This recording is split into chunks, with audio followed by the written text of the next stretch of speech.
Hey guys, in this video I will show you how you can fix download incomplete in CS2. So without further ado, let's get started.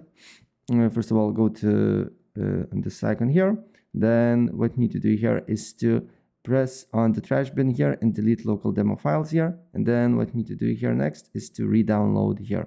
It will be a re-download button, and then you can look if the problem persists or not. If the problem persists, then copy match files here or sharing code here.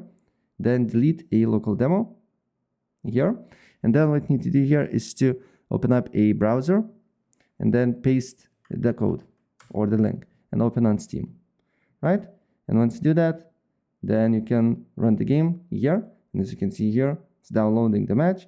And then you should watch a demo here. Just open up Steam, go to CS2, right click on it, go to properties, install files, browse. And then what you need to do here on this files thing here, you just need to go to game, CSGO, then you just need to look for replays and delete all the replays here. And then you just need to go restart your computer, go in game and reinstall replays, and it should work. So yeah, that's basically it. If I help you out, please press like button and subscribe for more. Take care. Bye.